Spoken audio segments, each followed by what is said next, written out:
রাজনৈতিক কর্মসূচি ঘিরে রাজধানী জুড়ে যানজট। শাহবাগে সমাবেশের মঞ্চ প্রস্তুত, জড়ো হচ্ছেন ছাত্রদল নেতাকর্মীরা। তারেক রহমান বীরের বেশে, আসবে ফিরে বাংলাদেশে, স্লোগানে মুখর শাহবাগ।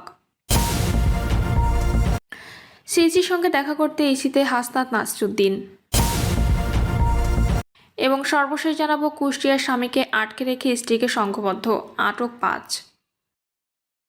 শুনছিলেন সংবাদ শিরোনাম, এবারে বিস্তারিত। রাজনৈতিক কর্মসূচি ঘিরে রাজধানী জুড়ে যানজট।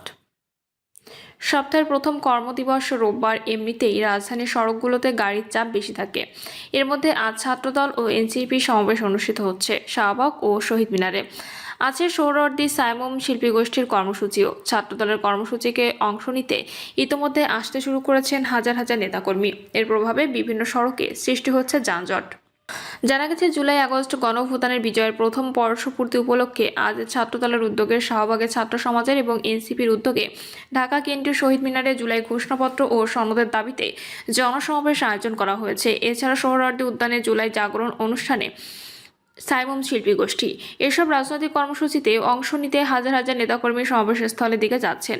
ফলে রাজধানীর সড়কগুলোতে গাড়ির পাশাপাশি মানুষেরও বাড়তি চাপ তৈরি হয়েছে। এছাড়া আজ অনুষ্ঠিত হচ্ছে এইচএসসি সমমান এবং বিসিএস পরীক্ষা। এর প্রভাবও পড়েছে সড়কে। ফলে বিভিন্ন স্থানে দীর্ঘ যানজট তৈরি হয়েছে। এতে বিপাকে পড়েছে নগরবাসী। কোথাও কোথাও দেখা দিয়েছে গণপরিবহন সংকটও। ফার্মগেটে দাঁড়িয়ে থাকা যাত্রী রবিউল সরকার বলেন, বিমানবন্দর যাব বলে গাড়ির মধ্যে দাঁড়িয়ে আছি, বাস আসে কিন্তু বাসে পা রাখার জায়গা নেই, রাস্তার যানজট, গাড়িও নড়ছে না। এর মধ্যে আবার তীব্র গরম, সব মিলিয়ে চরম ভোগান্তির মুখে পড়লাম। শ্যামলীতে যানজটের অপেক্ষমান সিএনজি চালক বিপুল বিশ্বাস বলেন, গাড়ি সামনের দিকে যাচ্ছে না, প্রচুর যানজট। এমনিতে রোববার যানজট একটু বেশি থাকে, তবে আজ আরও বেশি। আধা ঘন্টার বেশি দাঁড়িয়ে আছি একই জায়গায়, বিকল্প কোনো রাস্তা পাচ্ছি না গাড়ি নিয়ে বের হওয়ার। আজ রাস্তায় অনেক ভোগান্তি হবে সবার। ঠিকানা পরিবহনের চালক সিদ্দিক মিয়া জানান, আমি বাজারের ওই পাশে জ্যাম পাইনি, তবে আমিন বাজার পার হয়ে তারপর থেকে জ্যাম পেয়েছি। শাহবাগে সমাবেশের মঞ্চ প্রস্তুত, জড়ো হচ্ছেন ছাত্রদল নেতাকর্মীরা।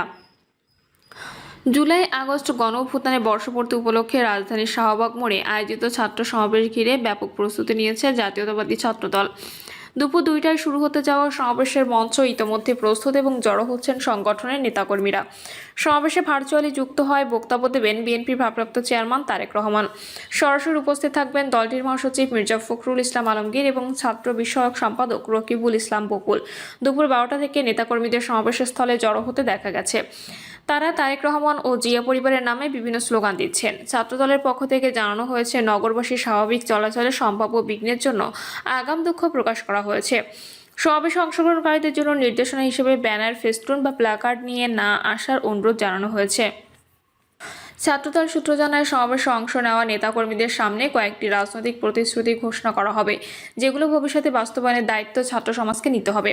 মূল বক্তব্য দেবেন তারেক রহমান। তার ভাষণে গণতন্ত্র ও ভোটাধিকার পুনরুদ্ধারে ফ্যাসিবাদ আওয়ামী শাসনের বিরুদ্ধে ছাত্র সমাজের ভূমিকা এবং ভবিষ্যৎ রাষ্ট্র বিনির্মাণে করণীয় দিক নির্দেশনা থাকবে বলে জানা গেছে। সমাবেশ সফল করতে ছাত্রদল গঠন করেছে প্রায় 90টি সাংগঠনিক টিম। দেশের প্রতিটি জেলা ও মহানগর ইউনিট থেকে কর্মীদের ঢাকায় আনতে নেওয়া হয়েছে সুসংগঠিত প্রস্তুতি। এই কর্মসূচির অংশ হিসেবে চট্টগ্রাম থেকে একটি 20 বগির বিশেষ ট্রেন আজ সকাল 7টা15 ঢাকার উদ্দেশ্যে ছেড়ে আসে। ট্রেনটি দুপুর 1টা15 ঢাকায় পৌঁছানোর কথা রয়েছে এবং সমাবেশ শেষে সন্ধ্যা 7টায় পুনরায় চট্টগ্রামের উদ্দেশ্যে ফিরে যাবে। ছাত্রদল নেতারা জানিয়েছেন, জুলাই আগস্টের গণ আন্দোলনের চেতনার উদ্বুদ্ধ হয়ে এ সমাবেশের মাধ্যমে তারা একটি নতুন রাজনৈতিক বার্তা জাতির সামনে উপস্থাপন করতে চান। সমাবেশ ঘিরে শাহবাগ ও আশপাশের এলাকায় নিরাপত্তা জোরদার করা হয়েছে, মোতায়েন করা হয়েছে অতিরিক্ত পুলিশ। তারেক রহমান বীরের বেশে, আসবে ফিরে বাংলাদেশে, স্লোগানে মুখর শাহবাগ। জুলাই আগস্ট গণঅভ্যুত্থানের বর্ষপূর্তি উপলক্ষে জাতীয়তাবাদী ছাত্রদলের ডাকে রাজধানীর শাহবাগ মোড়ে আয়োজিত ছাত্র সমাবেশ লোকে লোকারণ্য হয়ে উঠেছে। সমাবেশ উপলক্ষে দুপুরে শাহবাগ মোড়ে জামায়াত হয়েছেন সংগঠনটির হাজার হাজার নেতাকর্মী। দুপুর 1টার দিকে সরেজমিনে দেখা যায়, রাজধানীর কেন্দ্রস্থল শাহবাগ রূপ নিয়েছে স্লোগানে মুখর এক রাজনৈতিক প্রাঙ্গণে। সারা দেশ থেকে আসা নেতাকর্মীরা দূরে তাদের বাহন থামিয়ে ছোট ছোট মিছিল করে সমাবেশস্থলে পৌঁছাচ্ছেন। মাথায় ব্যান্ড, হাতে জাতীয় পতাকা ও ছাত্রদলের পতাকা। এ সময় তাদের মুখে স্লোগান যায়, তারেক রহমান বীরের বেশে আসবে ফিরে বাংলাদেশে, জিয়ার সৈনিক এক হও, স্বৈরাচার নিপাত যাক, খালেদা জিয়ার ভয় নাই, জিয়া খালেদা তারেক রহমান, এমন স্লোগান। সমাবেশে আগত ছাত্রদল নেতারা জানিয়েছেন, জুলাই আগস্ট গণ আন্দোলনের চেতনার উদ্বুদ্ধ হয়ে এই কর্মসূচির মাধ্যমে তারা নতুন এক রাজনৈতিক বার্তা জাতির সামনে তুলে ধরতে চান। এদিকে সমাবেশ ঘিরে সমন্বয়ের কাজে দারুণভাবে সক্রিয় হয়েছেন ঢাকা বিশ্ববিদ্যালয় ও কেন্দ্রীয় কমিটির দায়িত্বপ্রাপ্ত। সিইসির সঙ্গে দেখা করতে ইসিতে হাসনাত নাসিরুদ্দিন।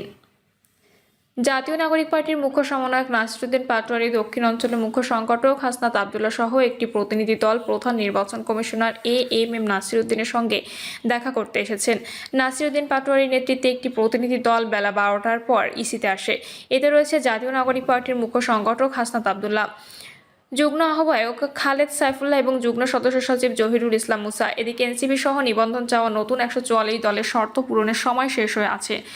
এদিন বিকেল 5টার মধ্যে প্রয়োজনীয় তথ্য নির্বাচন কমিশনকে জানাতে হবে। ইসির সংশ্লিষ্ট কর্মকর্তারা জানান, গত 22শে জুন পর্যন্ত 14টি দল নিবন্ধন পেতে 147টি আবেদন করেছেন।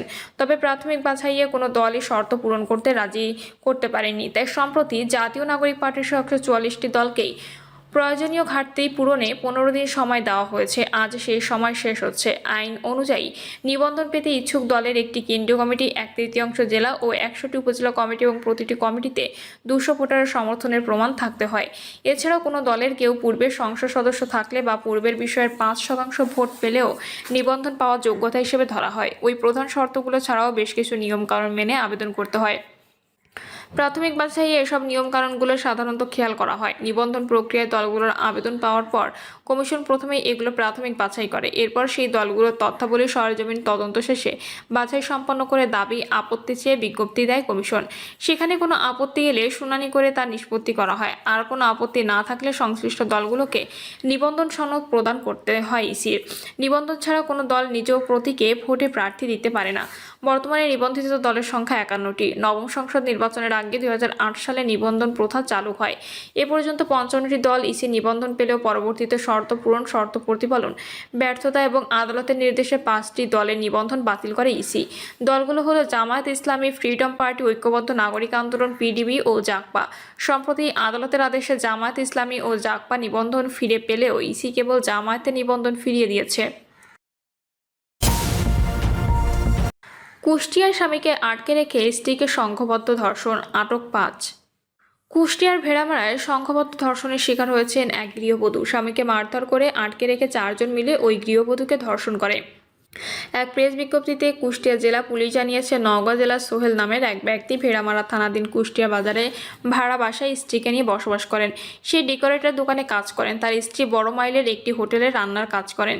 শনিবার রাত 11টা10 দিকে হোটেলের কাজ শেষ করে প্রতিদিনের ন্যায় স্বামীর সঙ্গে রুবেলের ভ্যানে বাসায় ফেরার পথে ভেড়ামারা থানাধীন 12 মাইল লিচুবাগান নাম স্থানে 6 থেকে 7 জন লোক তাদের পথরোধ করে। স্বামী সোহেলকে মারধর করে আটকে রেখে স্ত্রী আরিফাকে হাইওয়ে রাস্তার পাশে লিচুবাগান নামক স্থানে নিয়ে 4 জন ধর্ষণ করে। এ ঘটনার সংবাদ পেয়ে থানা পুলিশ ও ডিবি পুলিশের বিশেষ অভিযানিক টিম রাতভর অভিযান চালিয়ে ঘটনার সঙ্গে জড়িত আসামি কালু প্রামাণিক, মুর্শিদ শেখ, টিটু মণ্ডল ওরফে টিপু, এজাজুল ও রুবেল আলীকে গ্রেপ্তার করেছে। এ বিষয়ে আইনগত ব্যবস্থা প্রক্রিয়াধীন। তবে গণমাধ্যম কর্মীদের সঙ্গে কথা বলতে অনীহা প্রকাশ করেন ভেড়ামারা থানার ভারপ্রাপ্ত কর্মকর্তা আব্দুল রব তালুকদার। এমনকি গণমাধ্যম কর্মীদের সঙ্গে ভুক্তভোগী স্বামীর কথা বলতেও দেওয়া হয়নি। সাংবাদিকরা কথা বলার চেষ্টা করলে পুলিশ বাধা দেয়। প্রিয় দর্শক, এই ছিল এখনকার সর্বশেষ সংবাদ। আপডেট সব সংবাদ পেতে চ্যানেলটি সাবস্ক্রাইব করে বেল আইকনটি ক্লিক করে রাখুন।